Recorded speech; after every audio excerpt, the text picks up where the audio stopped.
Hello and welcome to my tutorial on the basics of Davinci Resolve and how I color imagery using this program. On this video, I'm going to walk you through step by step my process in color grading each of these images in multiple styles. We're going to start off with a neutral image as if it were broadcast, a filmic image as if it were something you were showing in a short film, or something you were showing in an artistic piece, and finally, a stylized grade, something that is meant to add mood and tone without taking into consideration exactly what colors were there originally. You can push things and pull things in ways that are unnatural to make the scene stand out and fit a tone or a theme. So to begin with, I'm going to show you how to work with compressed footage, H.264, that was shot on a Sony using S-Log3. Considering most of the lookup tables that I have for output conversion are based around using Cineon, one of the things I'll show you is how to match different cameras together using the color space conformer and how to use Cineon as a standard log format for all kinds of cameras across the board, because Cineon is the standard for film printing and for film scanning, and most of your advanced tools that are older use this. And in my opinion, the old way isn't necessarily bad because it's old. Generally, all the new ways of doing color grading are based off the same theory, the same concepts, and a lot of the same technology that the old way of doing it was, including printer lights, which I'll also get into. So let's get started.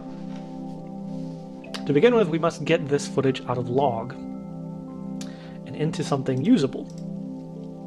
Our output space is Rec 709 2.4. This is the standard for broadcast currently. You also have standard 709 Gamma 2.2, which is the previous format for broadcast, and 709 Scene, which I believe is 1887. I'm not completely sure on that, which is a hybrid gamma between 2.2 and 2.4. So we're going to come down here to our lookup table, and we're going to do a 3D output lookup table for our Sony S-Log3 S-Gamut 3 Cine.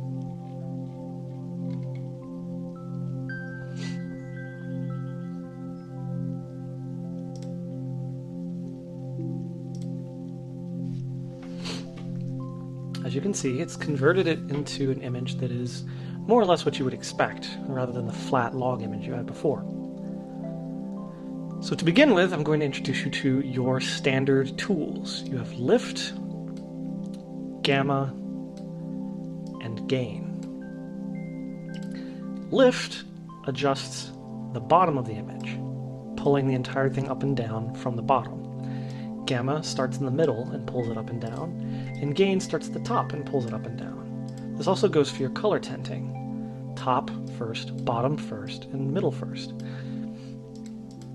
You can use the fact that these adjust different parts of the image in a targeted fashion to create what's known as a color split or a split tone, such as the traditional teal and orange that a lot of people use in their videos. Now, another tool is known as the offset tool, and this adjusts the entire image as a single unit and colors the entire image as a single unit because it is based upon using print lights. Back when you would print film using a machine, you would use different color lights and the timing of the light to expose your image and to change its color. The way that they would normally do this is with an interface that's more akin to this, with the primary bars. We have a lot of legacy tools here in Resolve through our print lights. So you have printer lights hotkeys. And the printer lights are just going to adjust your offset using shortcuts. Generally, if you want it to remain a natural looking image, you do not go below 0, and you do not go above 50. Even as a whole, when you're doing adjustments, you generally don't go above 50, and you don't go below 0, because that's a huge and drastic change. You can if you want. I just would say generally you don't.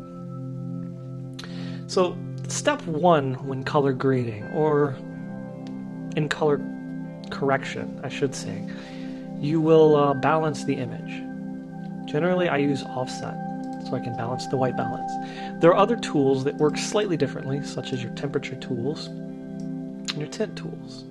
But personally, I like the precision that my offset gives me.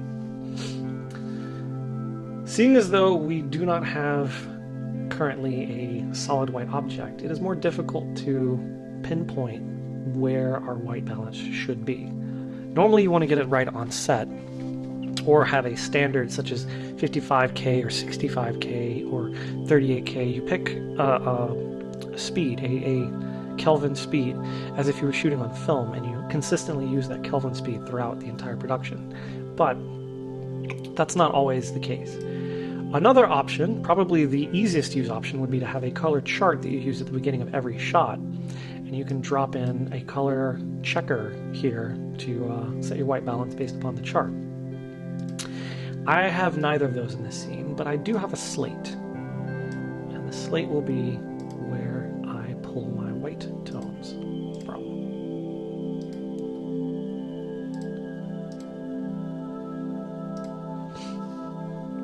So if you come over here and you go to your waveform, you can see how the colors are all lined up in a row. Where they overlap evenly creates white. What we have to do is find out where our whiteboard is in this image, which that large piece here is the whiteboard. And we pull down and pull up our colors.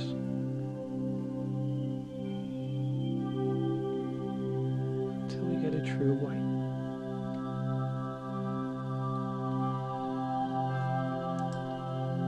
Naturally, this is way too warm for this instance. So this doesn't always work. Instead, what we've got to do is find something around the skin tones and work with those. Here we have our vector scope. This line shows your skin tones and where they're supposed to be. And then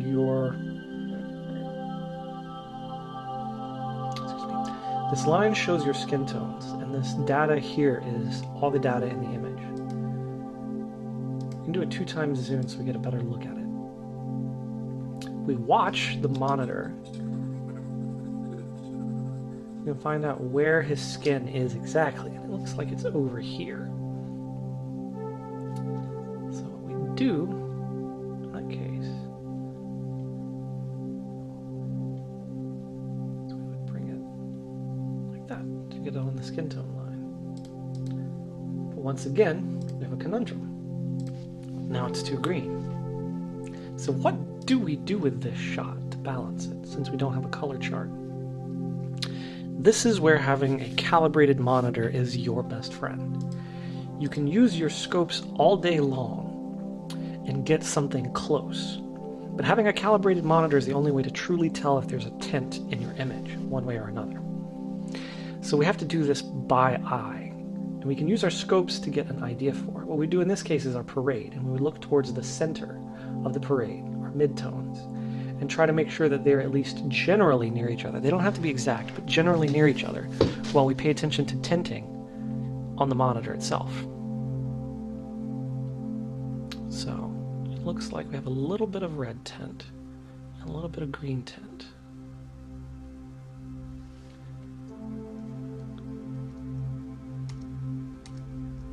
There you go, that's balanced.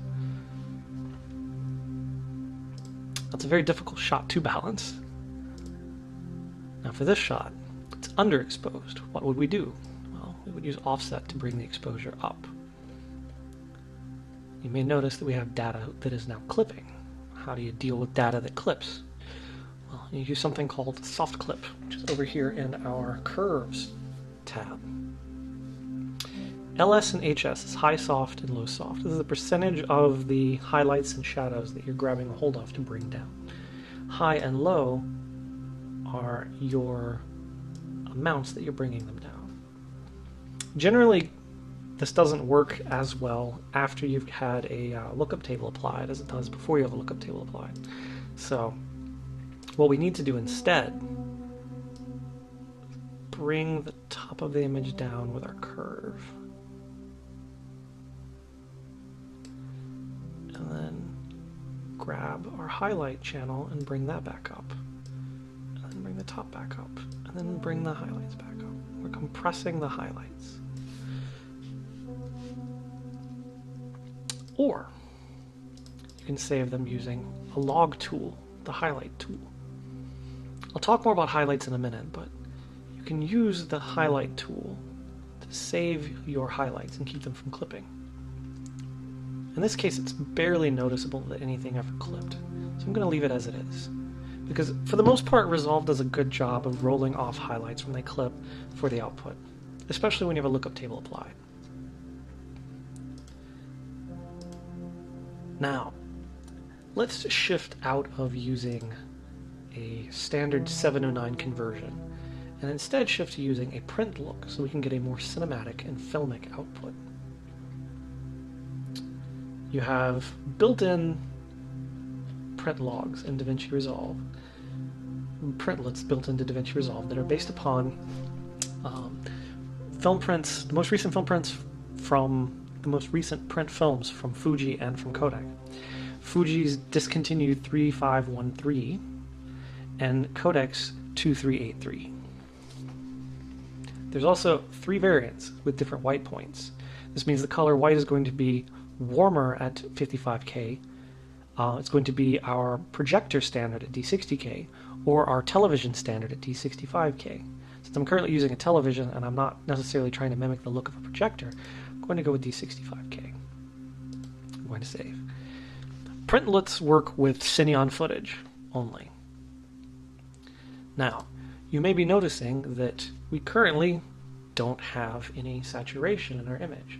It's very washed out. This is where a tool called a color space transform is going to come in handy. First, we pick our input color space, which is S-Log3, S-Gamut3 City. And we're going to choose our output, which is Rec 709 for color, and Cineon Film Log for our gamma.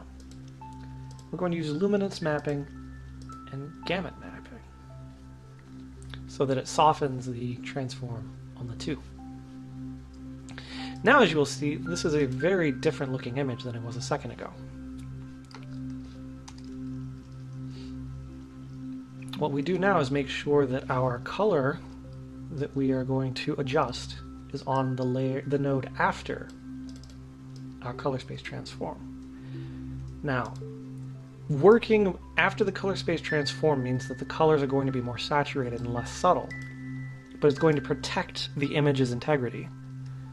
What I mean by this is if you work under the image, and you start pushing and pulling and doing adjustments to your gamma and your offset, you're going to end up with an image that falls apart. What I mean by falling apart is you get artifacting, these little square blocks or these bands of pixels that will stand out and look different from the others, either oversaturated, undersaturated, or just slightly off hue. And it's going to make your image look very unprofessional versus a more stable image that you get from working over top. The rule of thumb is generally work after your transform, but before your lookup table. Our lookup table is being applied on output, so we don't have to worry about that necessarily, but you can apply lookup tables by just right-clicking and using one. Alright, now that we have this, let's make it look more cinematic.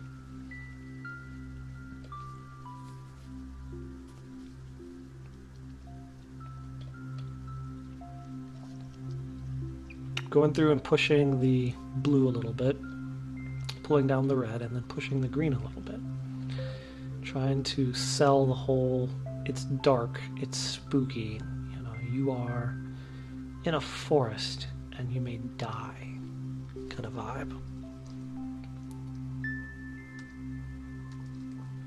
We can disable that, and I'm going to show you what it would look like if I did the exact same adjustments on the layer under.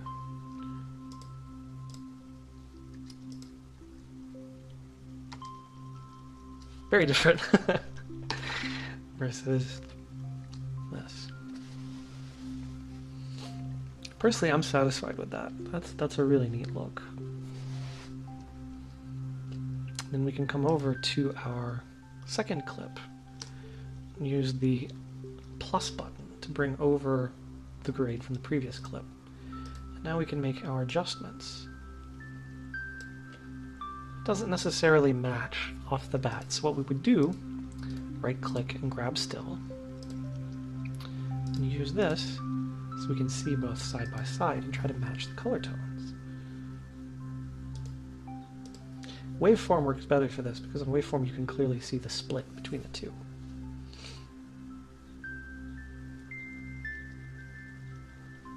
It's looking like there's a little more green in it, and a little more red in it.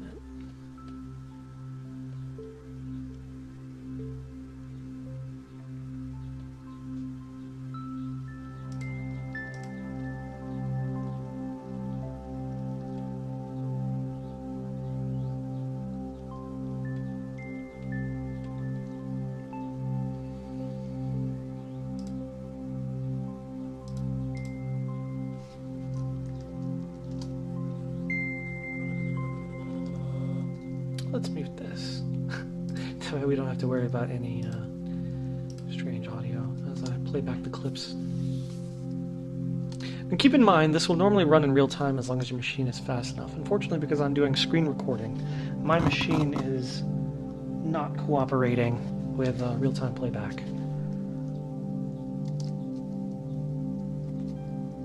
But you should get the gist of it. Now for this clip, it's going to be a bit trickier to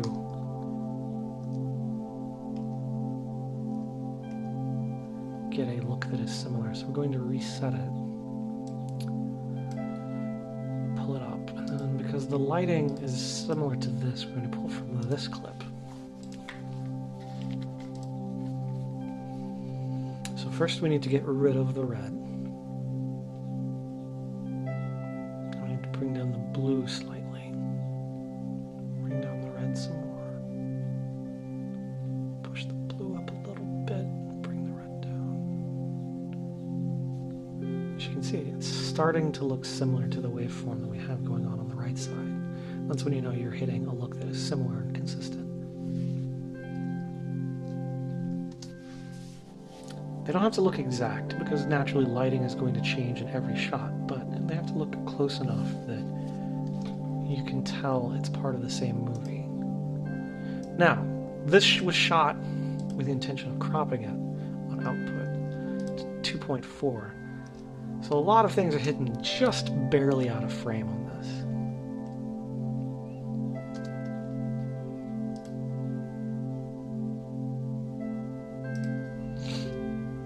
this. This is why he's down there. And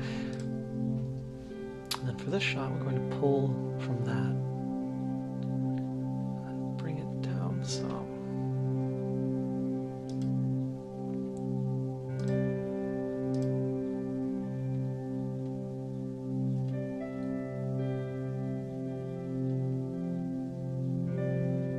now, this morph suit is supposed to be him as a creature made of shadow.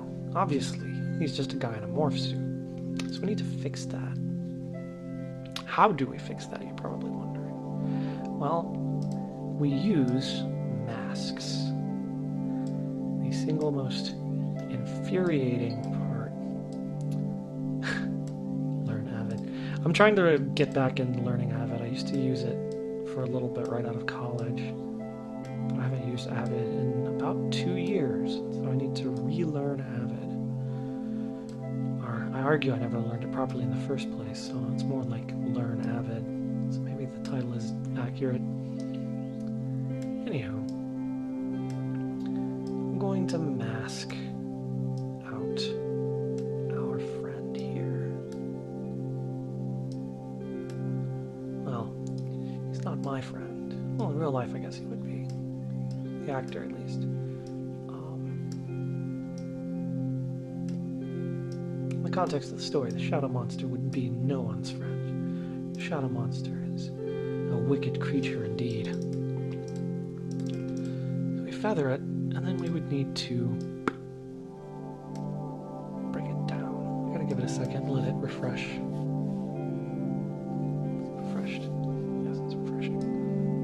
This is one of those few instances where you would bring your tool down beyond, 50. So that you get this big shadow creature. And then we'd come over here and we'd do a tracking mat with a cloud tracker. Blah, blah, blah, blah, blah, blah, blah, blah. And then I'd keyframe it so that the mask changed shape at certain points, like here. I'd need to keyframe the mask so that it changed shape, etc., etc. You do all kinds of cool things with masks. Now, red footage. When working with raw footage, it's a completely different tool set. So we have our raw tab, which allows us to work with the settings pre-debayer. Debayering is the process of taking the image data and converting it into something that is visible on a monitor. So with this, we have our debayered red footage. We've chosen IPP2, which is the newest color science. We've chosen Red Log Film, which is Cineon, their equivalent to it. We've chosen Dragon Color 2, which is their equivalent to a more cinematic take on Rec. 709. Now, we can change our ISO, and it shifts the exposure differently than using offset. This takes the dynamic range of the camera into consideration, and generally moves the entire image around almost like a sphere would, because it wraps it around that exposure index in a way that you really can't do unless you're working with raw footage. As you can also see, our white balance is measured in the color temperature rather than it being measured by our eyes. So if I know the lighting situation is, say, tungsten, and those lights are 3200 Kelvin, I just set it to 3200 Kelvin. But in this case, we are outside, which is about 5600 Kelvin, give or take. And we have our white balance. Makes this whole process of correcting so much easier and so much quicker.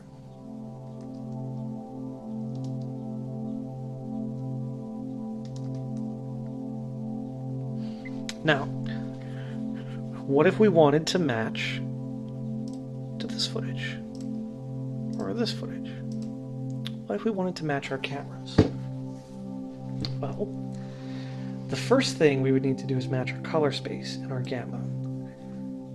I know that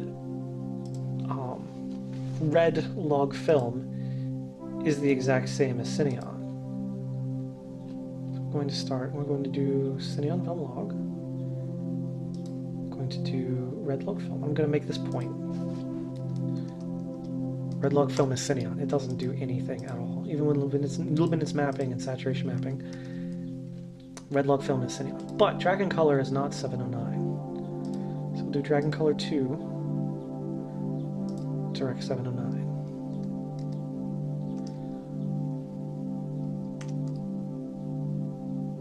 Actually, I believe that in IPP2, it is the same as 709. Yeah. Alright, so if we were matching cameras and we weren't dealing with a camera that can do Cineon, we would match to Cineon. And it seems like the red log film is already matched to Cineon. So forget everything that I said right there. Instead, we just need to match the color tones of something like this. Or, because there is foliage in it, let's match to this shot instead. So, what we gotta do is...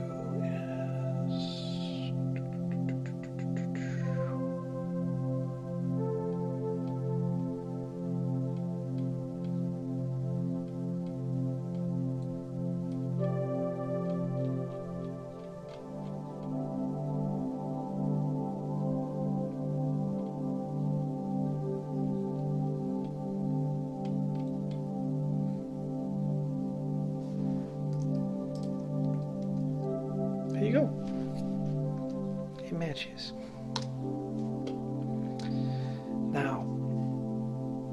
One of the really cool things about red footage that I'm going to show you is when you are not using an output lookup table. There is, as you can see here, let me find 709 real quick.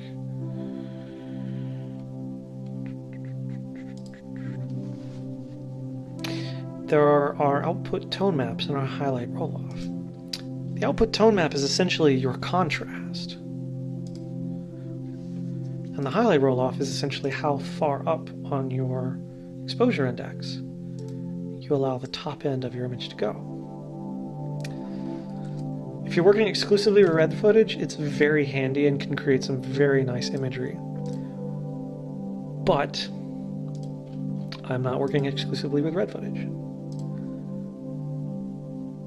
So we're going to do it the old-fashioned way.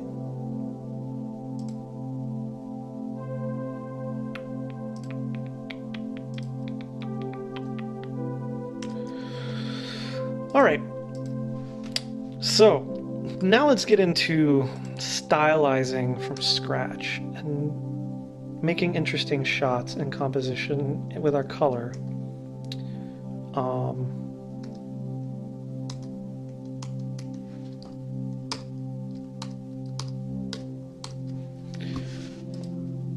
Where we pull from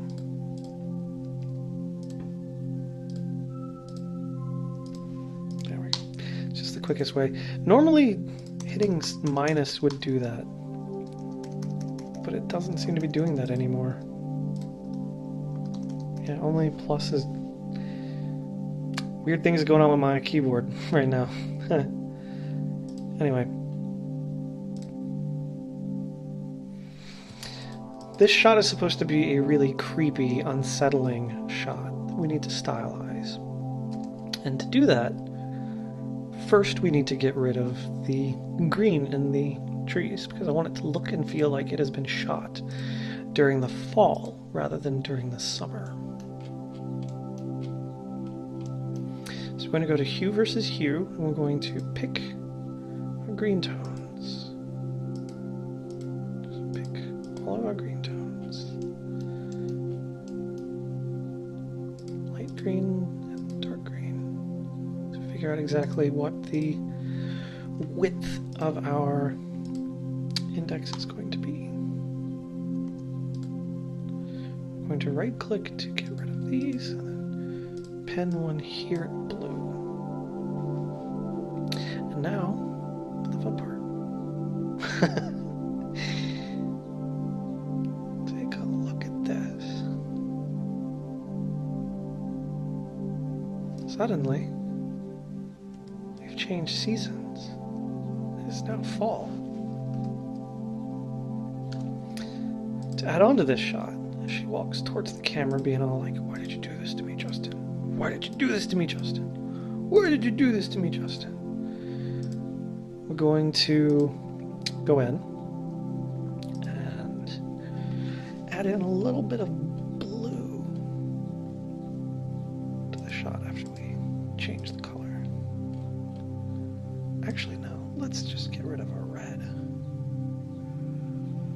Let's get rid of our green. I'm going to push the blue. We're going to get rid of our red.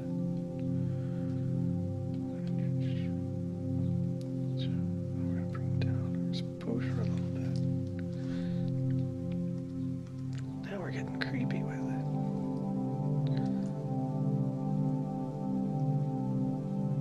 But I want to preserve her skin tone. So, same thing with HSL.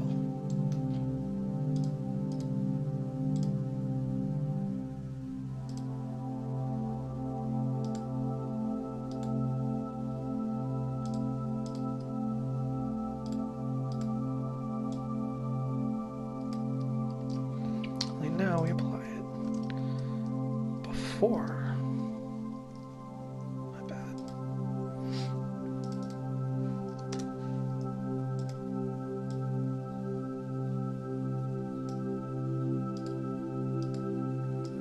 find the exact spot where her skin would be. Instead of picking with the picker, I'm gonna just roll with this.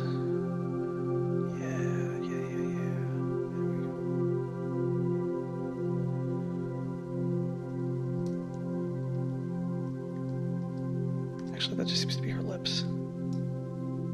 There's her skin. There's her skin. You can turn her into the Hulk. Le Hulk. No. I want to warm it up slightly. Like that. Now we have our creepy scene. But we can do so much more with it. I'm going to go back to our log tools. So the log tools are essentially working with the image. If offset is working with the top and bottom peg pushing and pulling simultaneously the same distance, what log lets you do is bend your image in curves. But not only that, where your lift, gamma, and gain exclusively move along these lines, with log, you get to choose where those lines are.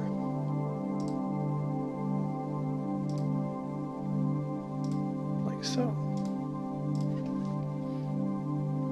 Let's say we're going to warm the highlights up. We get to pick our highlight range from here. Decide where that's going to be warmed up at. And we're going to cool the low tones off more. Pick where our low tones are, and we can balance the two.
Now, personally, this grade is way too much for what I would do, but I'm just showing you how people get these looks. Then you can right-click and export as a lookup table. That's how a lot of people, not everybody, a lot of people who use... There are people who use programs like 3D Look Maker to do their lookup tables, but that's how a lot of lookup tables that are sold online end up being made. And I guess my last piece of info will be about ACES, which is the Academy Color Encoding System. ACES operates completely different from YRGB. You choose your input and your output, essentially converting to ACES color space and then out of ACES color space. Raw footage like red will automatically transform, but since the Sony will not, we need to find out what our Sony's input transform is going to be. S-Log3, S-Gamut 3 Cine. Let's knock out all of this stuff that we have here for the Sony.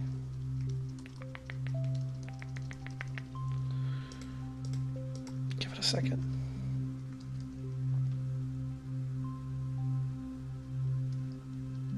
So when you were in ACES space,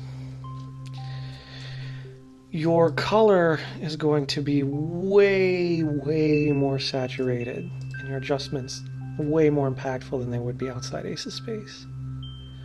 ACES isn't really made for in-depth color grading so much as it is made for very quick turnaround and for WYSIWYG, which is what you see is what you get, meaning the way that it looked on set is the way that it looks when you bring it into your NLE.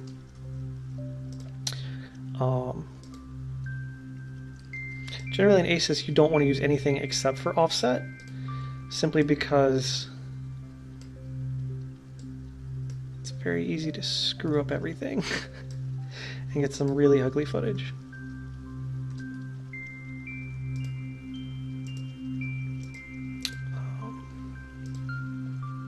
And then on top of ACES, there are also other color spaces you can work in.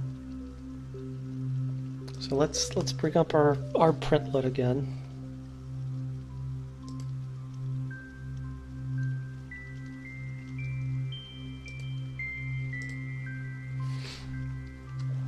So there are many different color spaces you can work in. These are your working color spaces. So you have your timeline, but then you can also be like, I want to work in lab, LAB.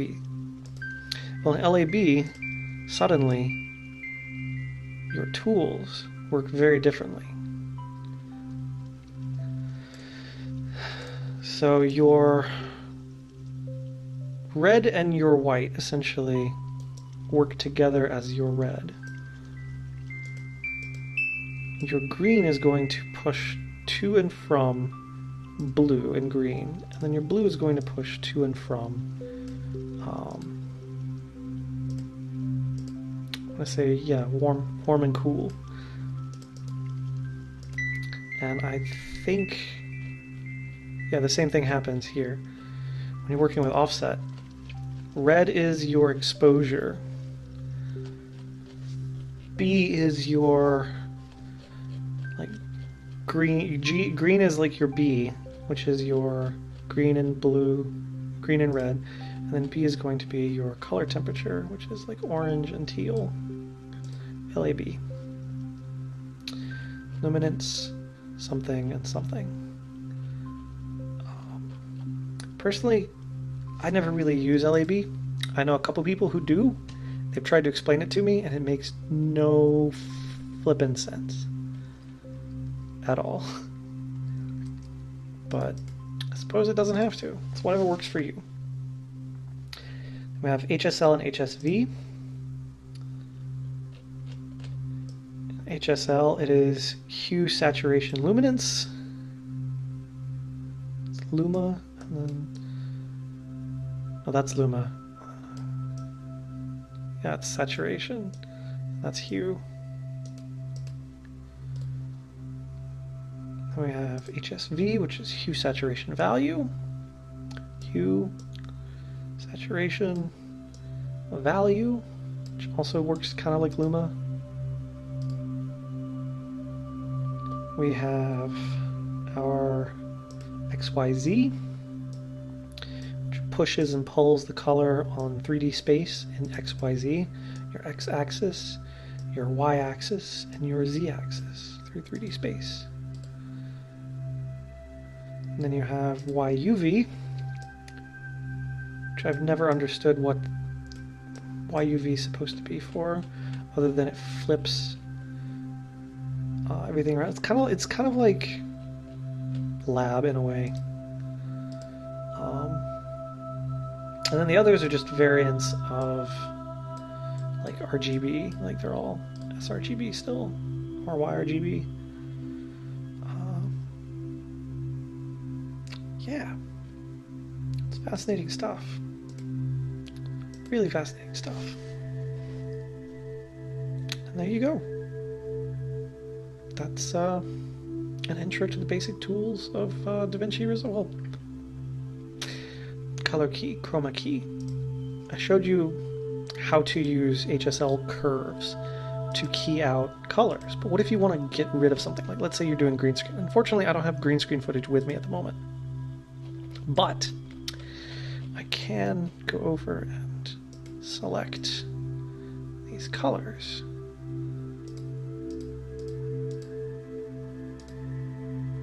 Feather them. I'm going to see what our key looks like. Nice. That's actually a really nice key, all things considered.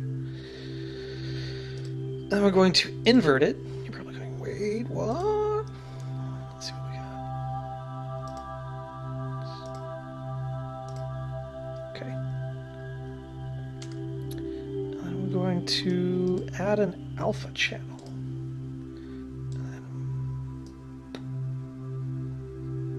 And then anything that is on the timeline under that gets brought in. You can blur it to smooth it. You can do an in and out ratio. You can clean black and white up.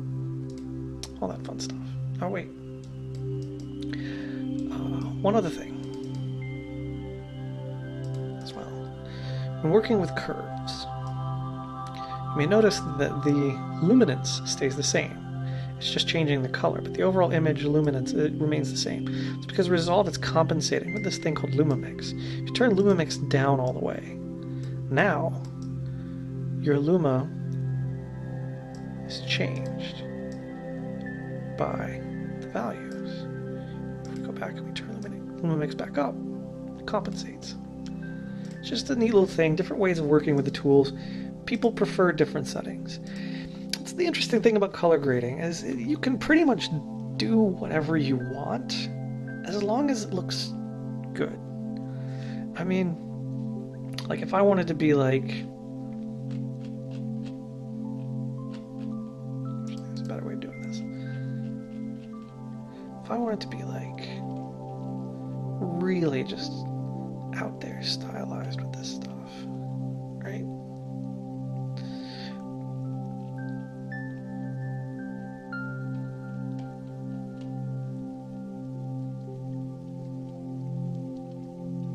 I can do that.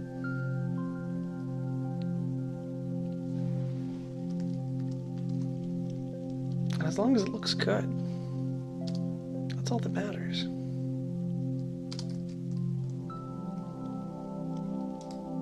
About 1 million different ways to achieve each look that you see in movies, or each look that you have in your head. Of those 1 million different ways, maybe 500 of them are going to look good. That's still a lot of ways to make something look good, though, so keep that in mind. And if your footage isn't looking the way that you want, maybe simplify the process and start working with tools like the offset, lift, gamma, and gain in the primaries bars. It may seem primitive, but it's very precise and easier to work with and easier to wrap your head around than working with some of the more complicated tools. I'm probably going to do a tutorial later on about using different kinds of nodes, how to label your nodes, how to organize your project. So there are several different kinds of nodes. You have corrector, parallel mixer, layer mixer, key mixer, splitter, and combiner. Each of these is mostly focused on doing multiple things at the same time, with the exception of corrector, which is just your standard node. Anyway, I hope this tutorial is interesting and you don't find me too rambly and annoying, and that maybe you learned some cool things about Davinci Resolve that could help you in projects that you're working on.